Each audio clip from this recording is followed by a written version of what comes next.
નમસ્કાર મિત્રો, કેમ છો બધા? મજામાં દેશો. પાવર ઓફ મેથ્સ યુટ્યુબ ચેનલમાં આપનું હાર્દિક સ્વાગત છે. મિત્રો, આજે આપણે ધોરણ 7 ની અંદર વિષય ગણિત પ્રકરણ છે સમય સંખ્યા સ્વાધ્યાય 8.1. વિદ્યાર્થી મિત્રો, જો તમે અગાઉનો જે ઇન્ટ્રોડક્શનનો વિડીયો ન જોયો હોય તો પહેલા અવશ્ય જોઈ લેવો, કારણ કે ઘણી બધી માહિતી તમને ઇન્ટ્રોડક્શનના વિડીયોમાંથી મળી જાય છે. તો આપણે દાખલાની શરૂઆત કરીએ. નીચે આપેલી જે ઘણી બધી રકમો છે, કુલ 4 દાખલા છે. એ 4 દાખલામાં આપણે શોધવાની છે સમય સંખ્યા. હવે સમય સંખ્યા છે, આપણે જાણીએ છીએ સમય સંખ્યા એટલે ઉપર અંશ હોય અને નીચે છેદ હોય. એવી કોઈ સંખ્યા હોય એને આપણે સમય સંખ્યા કહીએ છીએ. એનું સ્વરૂપ છે p ના છેદમાં q. એટલે જે સંખ્યા આપી છે એ p ના છેદમાં q સ્વરૂપે હોવી જોઈએ. જો ન હોય તો તમારે બનાવવી પડે. બરોબર? તો પહેલી રકમ છે -1 અને 0. એના વચ્ચે કેટલી મેળવવાની કીધી છે? 5. મળે કેટલી? અસંખ્ય મળે, એટલે કે અનંત મળે. પણ આપણે ખાલી માત્ર 5 મેળવવાની છે. તો દાખલાની શરૂઆત કરીએ. -1 અને 0. શું આ સમય સંખ્યા એટલે કે p ના છેદમાં q સ્વરૂપે છે? ના. એને પહેલા બનાવવું પડે. આપણે જાણીએ છીએ આના છેદમાં કેટલા હોય? 1 હોય. એટલે -1 ના છેદમાં 1. આ સંખ્યા છે એના પણ છેદમાં 1 હોય. હા. 0 ના છેદમાં 1. બરોબર? સમય સંખ્યા p ના છેદમાં q સ્વરૂપે દર્શાવી દેવાની. ત્યાર પછી સમય સંખ્યા ક્યારે મળે? આ મહત્વનો પોઈન્ટ. સમય સંખ્યા ક્યારે મળે? તો કે જ્યારે બંનેના છેદ સરખા હોય તો મળે. બંનેના છેદ સરખા હોય તો મળે. અહીં બંનેના છેદ સરખા છે તો ઉપર કેટલા છે? -1 અને અહીંયા કેટલા છે? 0. -1 થી જવાનું ક્યાં? 0 સુધી. તો -1 એની પહેલા કોણ આવે? તરત 0 આવે. આપણને કઈ મળે નહીં. ન મળે એટલે આપણે એક સૂત્ર વાપરવાનું. શું સૂત્ર છે? n + 1. હવે n એટલે કેટલા? તો કે રકમમાં કેટલા કીધા છે? 5. તો n ની કિંમત થઈ 5. 5 + 1 બરાબર 6. n ની કિંમત કેટલી? તો અહીંયા 5 કીધા છે તો n થાય 5. તો 6 કીધા હોય તો n ની કિંમત થાય 6. જો અહીંયા 7 કીધી હોય તો n ની કિંમત કેટલી થાય? 7. બરોબર? ત્યાર પછી જવાબ આવ્યો 6. હવે આપણે રકમ કઈ? તો આ રકમ હવે નથી. કેમ? કારણ કે આપણે p ના છેદમાં q સ્વરૂપે હોવી જોઈએ. તો આપણી રકમ આવી આ છે. એ લખવાની -1 ના છેદમાં 1. પછી અહીંયા ગુણાકારની નીચેની કરવું. બંને જગ્યાએ. હવે જે 6 આવ્યા છે ને એ મૂકી દેવાના. ઉપર 6 નીચે 6 ગુણ્યા 6 ગુણ્યા 6. આ રકમ અહીંયા લખવાની. પછી ઉપર ગુણ્યા નીચે ગુણાકાર. ઉપર 6 નીચે 6 જે અહીંયા જે આવી મૂકવાનું. પછી અહીંયા આના માટે 0 ના છેદમાં 1. પછી ગુણાકાર ગુણાકાર. કેટલા મૂકવાના? અહીંયા જે છે એ મૂકી દેવાના. ઉપર 6 નીચે 6. હવે સાદું ખાસ યાદ રાખવાનું, ગુણાકાર કરતા હોય તો માત્ર નિયમની નિશાની. તો આ માઈનસ છે અને આ પ્લસ છે. Minus plus minus. 1 નો ગુણાકાર 6 સાથે. 6 એકા 6. -6 ના છેદમાં 1 6 6. હવે અહીંયા 0 6 કેટલા થાય? તો ઘણા વિદ્યાર્થી મિત્રો મિસ્ટેક કરે છે. 0 6 0 કહી દે છે. પણ 0 6 0 થાય નહીં. 0 થાય. 0 ના છેદમાં 6. સમય સંખ્યા ક્યારે મળે? તો બંનેનો છેદ સરખો હોય તો મળે. તો અહીં બંનેનો છેદ સરખો છે. હા. અહીંયા કેટલા છે? -6. અહીંયા કેટલા છે? 0. હવે વચ્ચે કોને કહેવાય? જો આ હાથ છે અને આ હાથ છે, એમાં વચ્ચે કોણ છું? હું છું. આ એને વચ્ચે કહેવાય. એમાં I નું આવે અને આ હાથે નું આવે. એને વચ્ચે કહેવાય. એટલે કે આ સંખ્યા ન આવે અને આ સંખ્યા ન આવે તો એના પછી વચ્ચે છે ઈ આવે. તો વચ્ચે આવતી સંખ્યા, વચ્ચે આવતી સમય સંખ્યા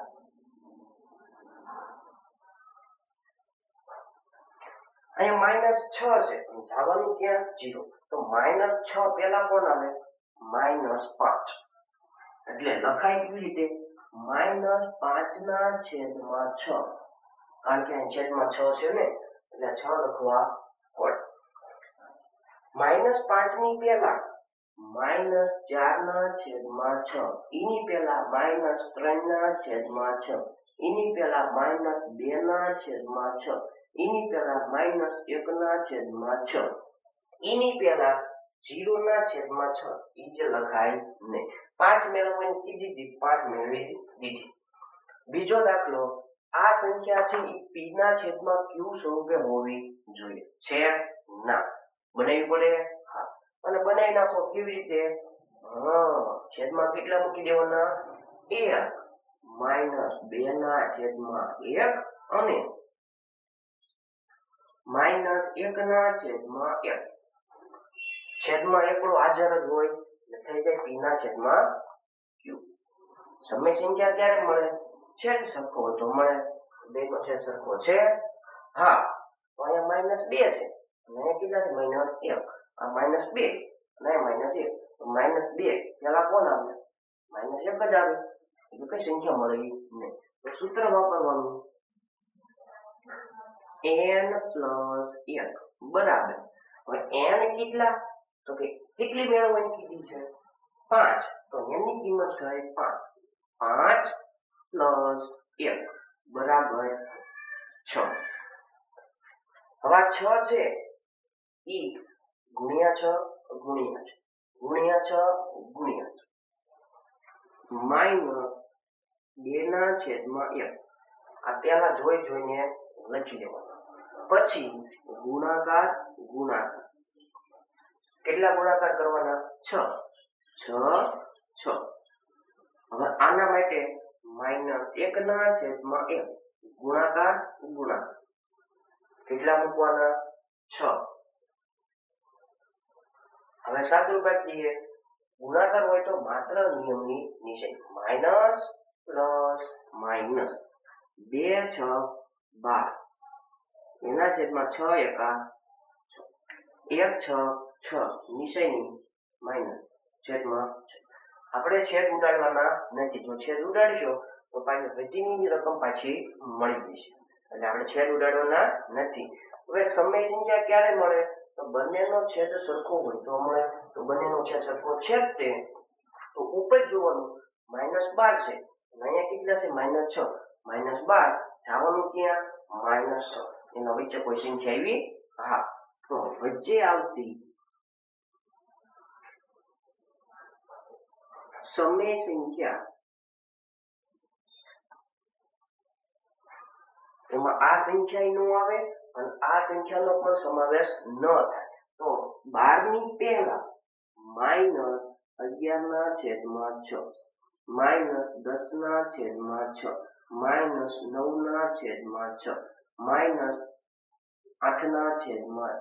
-7/6 અને -6/6 એ તો અહીંયા છે તે એ સમાવેશ થાય નહીં. ચલો ત્યાર પછી દાખલો નંબર 3. દાખલો 1 અને દાખલો 2 બે સેમ જ હતા.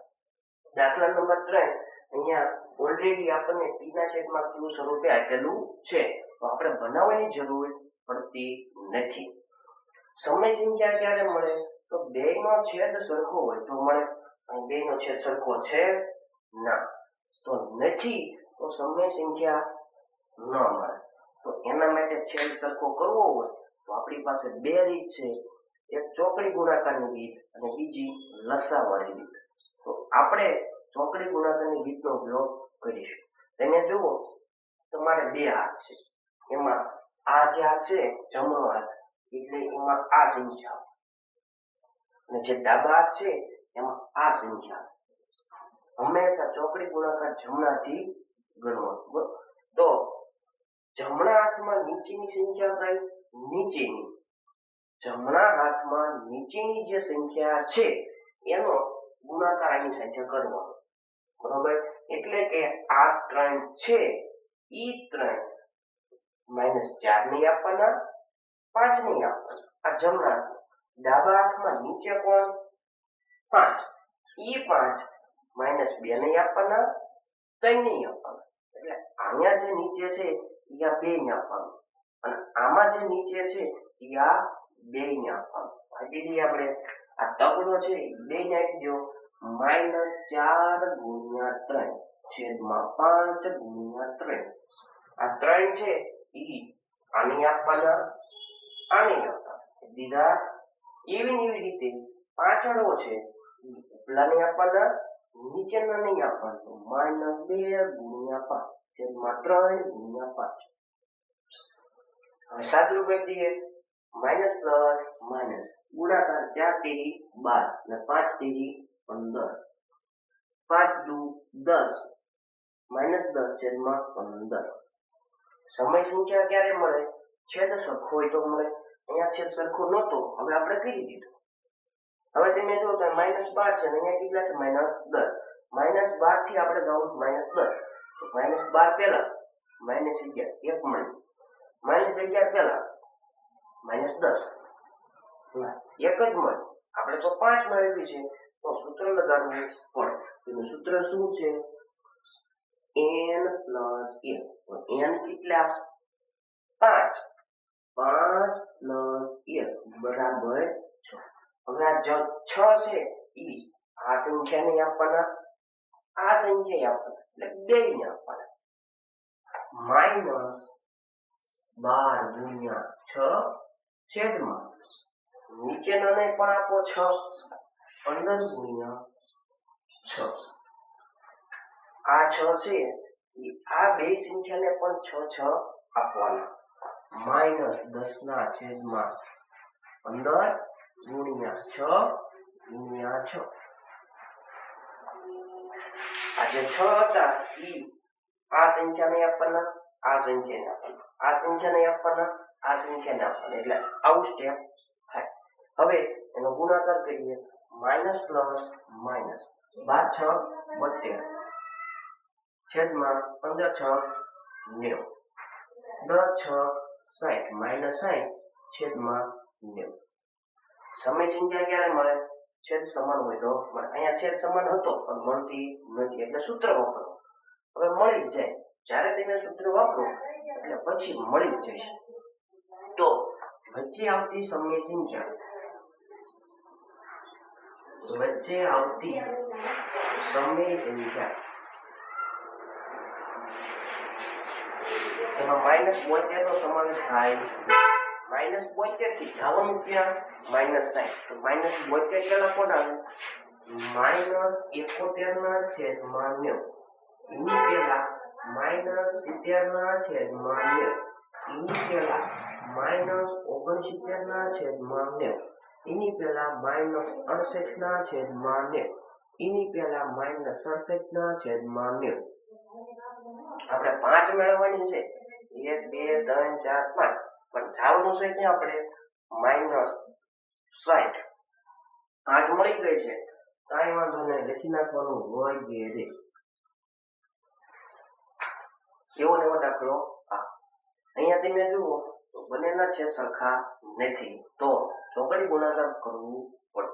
આ 3 છે ઈ ઉપલા નહીં આપવાના, નીચલા નહીં આપવાના. પછી આ 2 છે નીચેના ઈ આ 2 નહીં આપવાના, 3 નહીં આપવાના. ચોકડી ગુણાકાર -1 × 3 2 × 3 2 × 2 છેદમાં 3 × 2. સમજાવું સ્ટેપ? આ જે 3 છે ઈ આ સંખ્યાને ગુણ્યા કરવાના, આ સંખ્યાને પણ ગુણ્યા.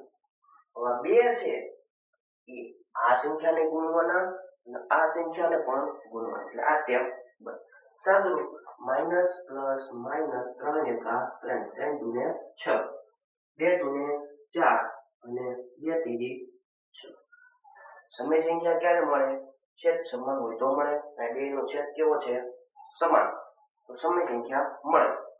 અહીંયા -3 છે અને આ કેવા છે +4. તો -3 અને +4 એ બંને દૂર છે, તો આના વચ્ચે ઘણી બધી મળે છે. તો વચ્ચે આવતી સમય સંખ્યા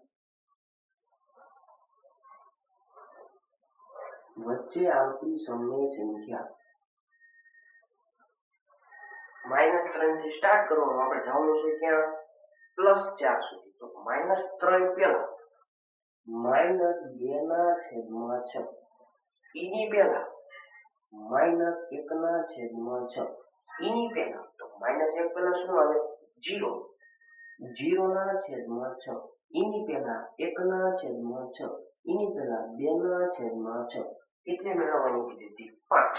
1 2 3 4 5 મળી ગઈ વગેરે. જો આ એનો દાખલાનો જવાબ.